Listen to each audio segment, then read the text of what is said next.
I used to believe that laughter was the glue that held a marriage together. That if two people could joke around, pull harmless pranks on each other, and still go to bed smiling, then they were solid. That was before I learned the hard way that not all jokes are innocent. Some cut deep, some leave scars, and some destroy everything you thought was real. If you had asked me a week ago, I would have said my wife, Emily, was my best friend, my partner in crime. We had been married for 6 years, and while life wasn't perfect, we were happy, or so I thought. She had always been the playful one, the kind of person who would replace my shampoo with mayonnaise just to see my reaction or sneak a fake spider into my shoe for a morning shock. I played along. I laughed. I never took it too seriously. Until last weekend. We had been invited to a friend's birthday party, nothing fancy, just a small gathering at a bar downtown. Emily was excited because she said she had something fun planned for the night. I assumed it was another one of her little tricks. Maybe she was going to put fake lottery tickets in the birthday cards or pretend to spill a drink on someone. Whatever it was, I figured it would be harmless. I had no idea. That night, Emily looked incredible. She wore a black dress that hugged her curves, her blonde hair curled in soft waves. She always knew how to turn heads, and I felt lucky to be the guy at her side. We laughed, we drank, we talked with friends. Everything was perfect. Then, somewhere around midnight, Emily whispered in my ear, "Are you ready for the surprise?" I should have known better. She clinked her glass and got everyone's attention. "I have a confession to make," she announced with a grin. The room went quiet, and I turned toward her. My stomach tightened. She reached for my hand, squeezing it. "I did something crazy," she continued, "but I promise you're going to love it." Then she turned to the crowd. "So, who wants to see the video?" Laughter erupted around us. People started pulling out their phones. My heart pounded in my chest. What was she talking about? A video? What kind of prank was this? Before I could ask, she grabbed the remote for the TV mounted on the wall behind the bar. "Just watch," she said, winking at me. The screen flickered to life. And then, my world fell apart. I stood in the middle of the bar, completely frozen, my mind struggling to catch up with what was happening. Laughter erupted around me, a mix of genuine amusement and awkward chuckles, as people pulled out their phones to record whatever Emily had planned. I looked around, scanning the faces of our friends, trying to gauge if anyone else was as confused as I was.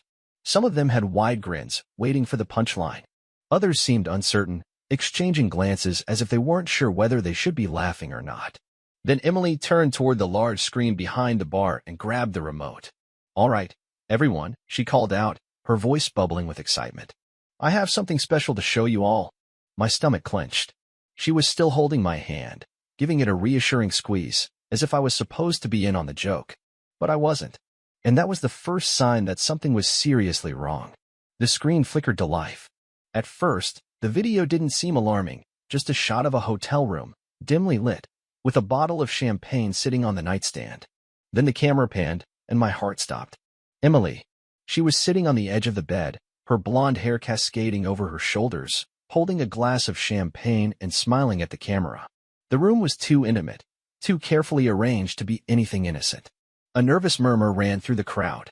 The laughter softened, replaced by hushed whispers and exchanged glances. The tension in the air shifted, and even the bartender, who had been casually wiping glasses, paused to watch. My pulse pounded in my ears as I turned to Emily. "What is this?" My voice barely came out. She grinned. "Just wait," she said, nudging me playfully. "It's hilarious." I looked back at the screen just in time to see a man step into the frame. I didn't recognize him, not at first. He was tall, dressed in a crisp button-up, his back to the camera as he approached Emily. She looked up at him, that same teasing smile on her lips, and whispered something I couldn't hear. The laughter around us had completely died. Someone in the crowd muttered, "Is this real?" My hands clenched into fists. Emily turned toward me again, still smiling, still acting like this was nothing more than a game. I felt dizzy, like the ground beneath me was shifting. The Emily in the video clinked glasses with the man, tilting her head flirtatiously. And then the screen cut to black. The room was silent. For a moment, it felt like time had stopped. Then, a nervous chuckle. A voice, one of our friends, breaking the silence. What was that?" Emily finally spoke, her tone light and amused. "Come on, guys. It was a prank." She turned to me, laughing like it was the funniest thing in the world. "Babe, you should see your face." I just stared at her. A prank? This was a prank? I turned back to the screen, half expecting the video to restart, half expecting some kind of explanation to appear. But nothing. Just a black screen and the weight of 100 eyes on me. I swallowed hard, my throat dry. "Emily," I said slowly, forcing my voice to stay level, "tell me that was fake." She rolled her eyes, playfully slapping my arm. "Of course it was. You don't think I'd actually do something like that, do you?" She laughed again, like the very idea was absurd. "It's all staged. Just a joke. I thought it would be funny to see how everyone would react." Funny. She thought this was funny. I couldn't move. My brain felt sluggish, trying to process her words, but nothing made sense. "That wasn't funny," someone muttered from the crowd. Emily's smile faltered slightly. "Oh, come on. It's just a prank. I wanted to see how realistic I could make it. No one actually believed it, right?" She gestured to the room, expecting agreement. Instead, there was just more silence. And then, the worst part, the part that made my stomach twist. Someone whispered, it looked real. That was all it took. Doubt. Even if it was fake, even if she had truly just done this as a joke, she had planted something in everyone's minds. The image of her in that hotel room, looking at another man the way she used to look at me, it wouldn't fade. I took a step back, shaking my head. "I need air." Emily frowned. "Wait, babe, don't be like that." I turned and walked out of the bar before she could finish. The cold night air hit me like a shock, but it wasn't enough to clear my head. My thoughts were racing, looping over the same thing again and again.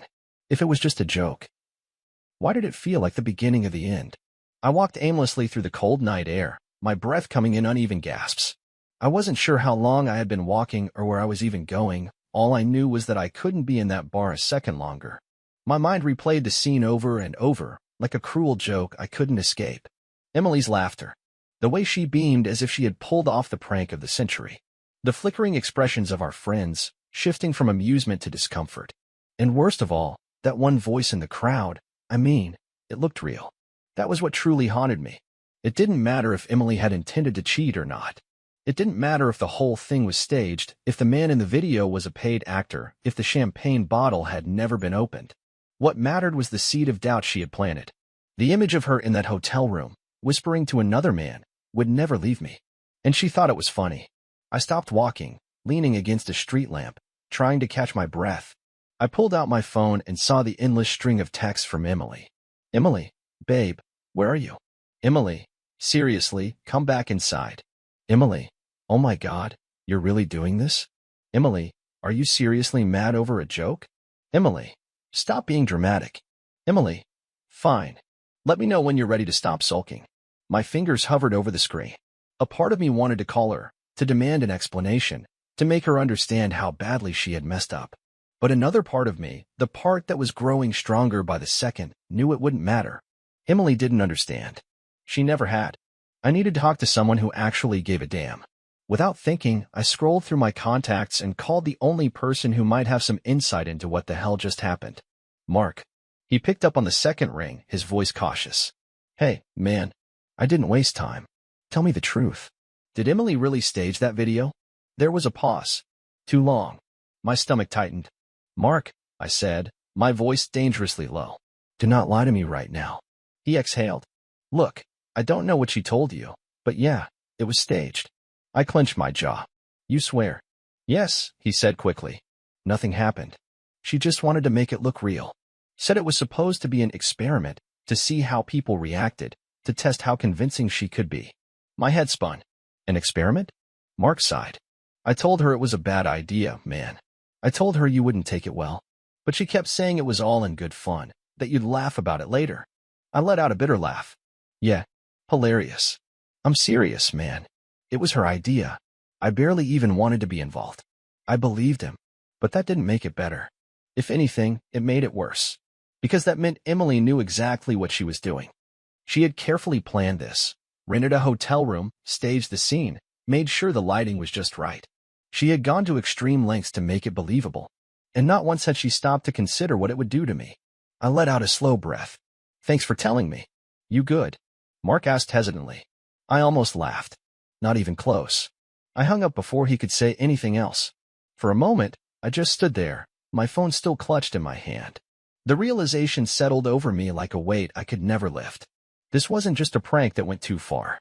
It was a glimpse into who Emily really was. And I wasn't sure I could ever look at her the same way again.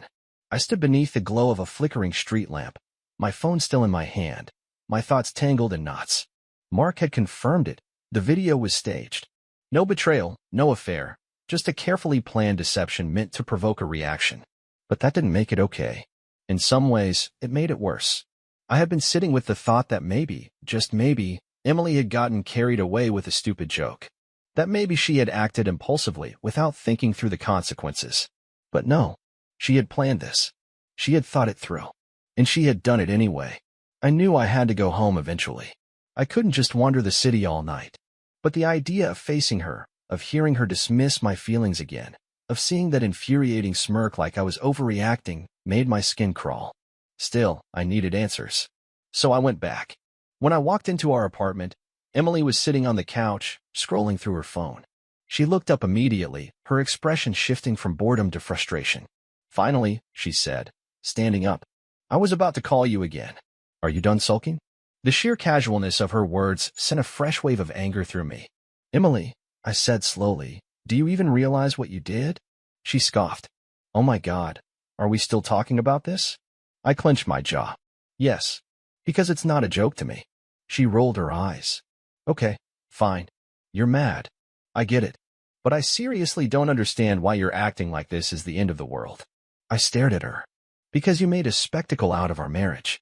You deliberately tried to humiliate me in front of everyone we know. And you enjoyed it. She crossed her arms. I didn't enjoy it. I just thought it would be funny. You used to laugh at my jokes.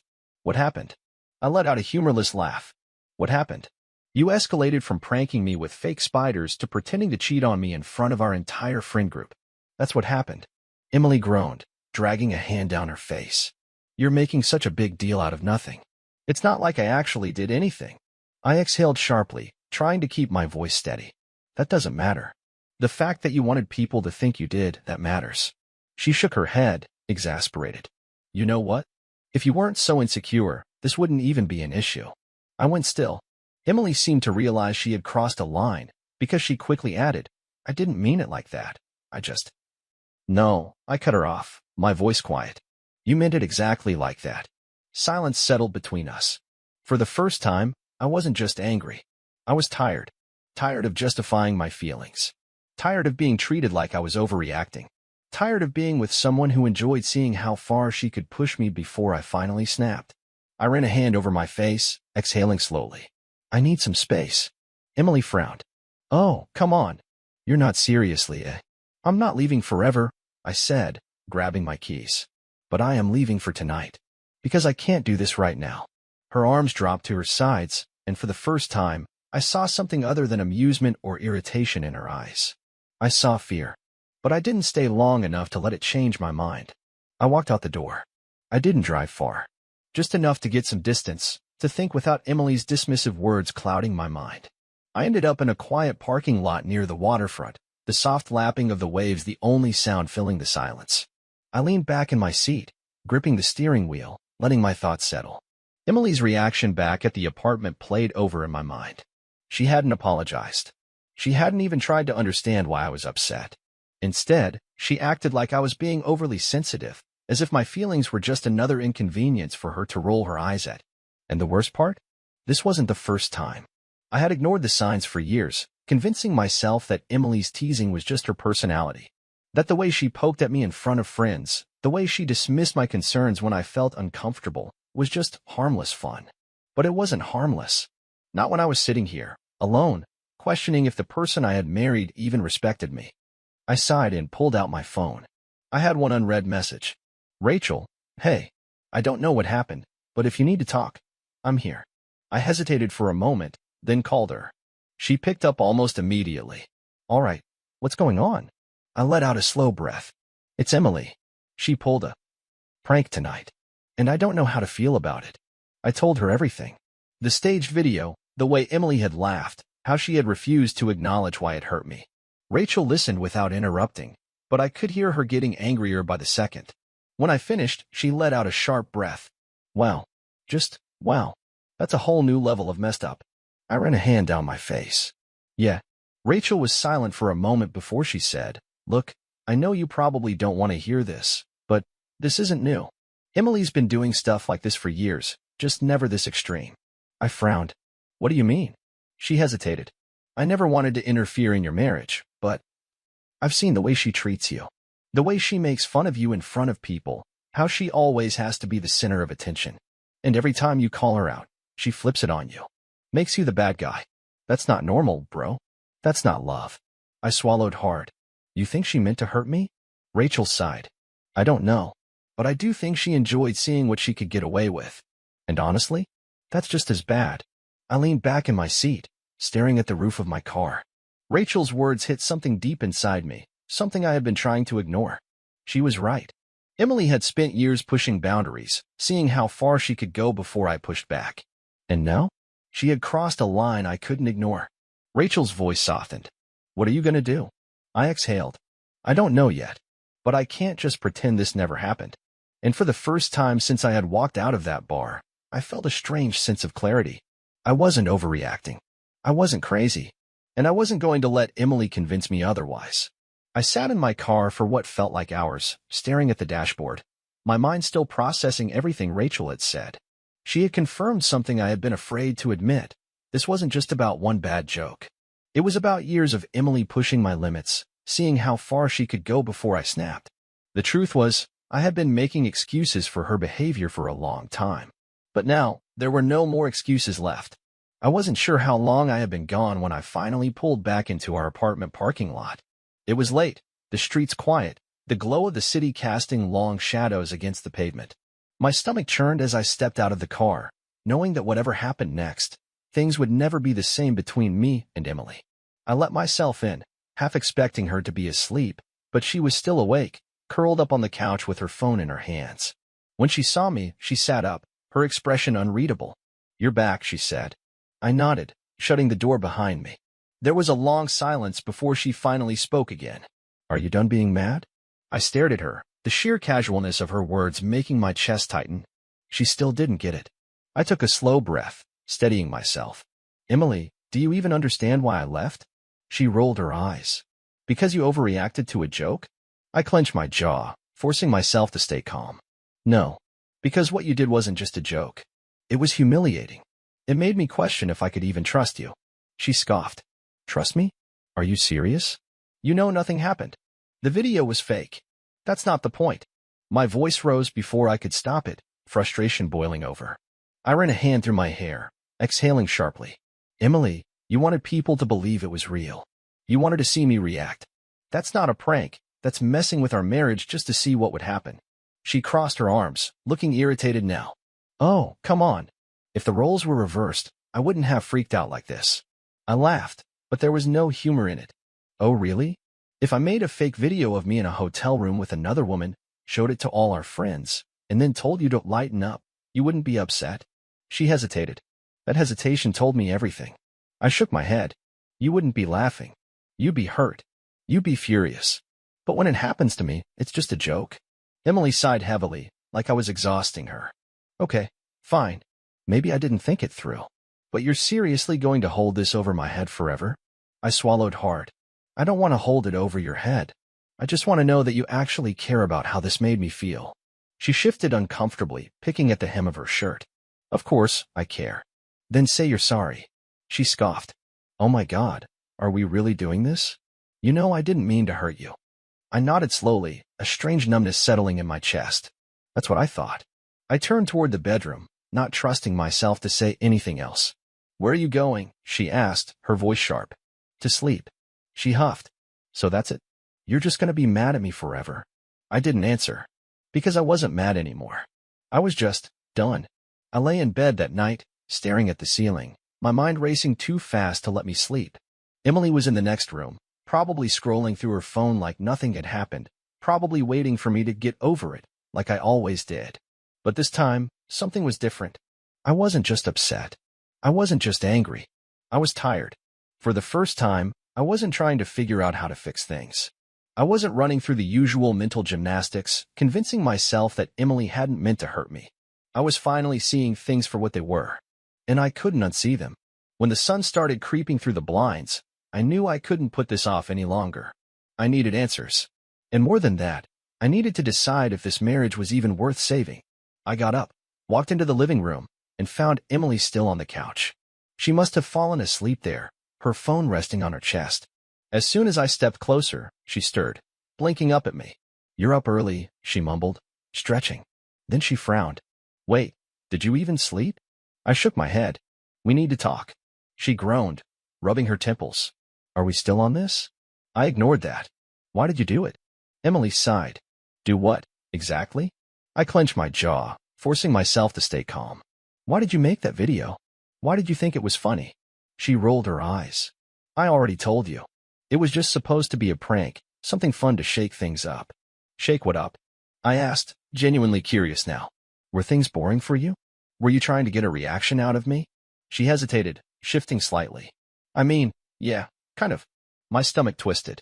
"So you wanted me to get upset?" Emily waved a hand dismissively. "Not upset, just... I don't know. I thought it would make things more exciting. You always act so serious, and I figured a little shock would, I don't know, get us out of a rut." I stared at her. "A rut?" She huffed. "Come on, you know what I mean. Every relationship gets stale. I just wanted to do something wild, something we'd laugh about later." I let out a slow breath, realization settling in. "You could have just talked to me, Emily. You could have told me how you were feeling. But instead, you decided to play some twisted game to see if you could shake me." Her expression hardened. "Oh, so now I'm the villain? You act like I cheated on you when I didn't even touch anyone." I shook my head. "It's not about that. It's about the fact that you thought humiliating me was a way to fix things." She crossed her arms. "Fine. Then what do you want?" "An apology." I studied her, searching for any real remorse. "Do you think you should apologize?" Emily let out a dramatic sigh. "If it'll make you feel better, fine." "I'm sorry." "Happy now?" The words felt empty, forced. She wasn't sorry for what she had done. She was sorry that I wasn't letting it go. And that's when it hit me. This wasn't something I could fix. I had spent years believing that if I just communicated better, if I just explained my feelings more clearly, Emily would eventually understand. But she didn't want to understand. She didn't see anything wrong with how she treated me. She never had. I nodded slowly. "Okay." Emily frowned. "Okay, what?" I exhaled. "Okay, I get it now." Her expression shifted. "Wait, what does that mean?" I didn't answer. I just turned and walked to the bedroom, because I had made my decision. This marriage was over. I stood in the bedroom, staring at the open closet, my hands resting on my hips as I let everything sink in. This was it. The moment I had spent years unknowingly walking toward. The moment I finally accepted that Emily and I weren't just having a fight, we were fundamentally broken. I grabbed my duffel bag from the corner of the closet and started packing. Not in anger. Not in some dramatic, heat-of-the-moment decision. But in calm, quiet certainty. I wasn't staying. Not in this marriage. Not in this cycle of dismissiveness and manipulation. Emily's voice rang from the living room. "Are you seriously packing right now?" I kept folding my clothes. "Yeah." A pause. Then footsteps. She appeared in the doorway, her arms crossed. "So that's it? You're just leaving?" I met her gaze, my voice steady. "Yeah, I am." She scoffed. "Oh, come on. You're really gonna throw everything away over one bad joke?" I let out a slow breath, shaking my head. "Emily, it's not just about the joke. It's about everything that led up to it. It's about the way you treat me, the way you dismiss how I feel, the way you always have to push things just to see how much I'll take before I finally break." She rolled her eyes. "You're being so dramatic." I zipped up my bag. "No, I'm just done." For the first time, a flicker of something crossed her face. Panic. "Wait," she said quickly, stepping into the room. "Look, I get that you're mad, okay? I get that maybe I went too far. But we can talk about this." I slung the bag over my shoulder. "We did talk about it. And all you did was deflect, make excuses, and act like I was crazy for being upset." She swallowed hard. "I didn't mean to." "But you did," I interrupted, my voice quiet but firm. "And that's the problem. You never mean to, but you do it anyway. And you never care until you realize you might actually lose me." Her lips parted, but no words came out. For the first time in our relationship, she looked like she truly didn't know what to say. I walked past her, heading for the door. She followed. "So that's it?" she asked again, her voice thinner now, more desperate. "You're just giving up?" I turned to face her one last time. "No, Emily. I'm choosing myself for the first time in years." And with that, I walked out the door. Leaving wasn't easy, but it was the best decision I ever made. At first, Emily tried to act like she didn't care. I got texts like, "Emily, hope you're enjoying your dramatic exit. Emily, you'll come back when you realize you're being ridiculous." But when I didn't respond, the messages changed. "Emily, can we talk? Please? Emily, I didn't mean for things to go this far. Emily, just come home. Let's fix this." I never replied. I moved in with my sister for a while, focusing on rebuilding my life, on remembering what it felt like to be heard, to be respected, to not have to constantly justify why my feelings were valid. Months passed, and eventually, the text stopped. And then one day, I got the last message I'd ever received from Emily. "Emily, I guess you're really not coming back." She was right. I wasn't. I had finally learned my worth. And it felt damn good.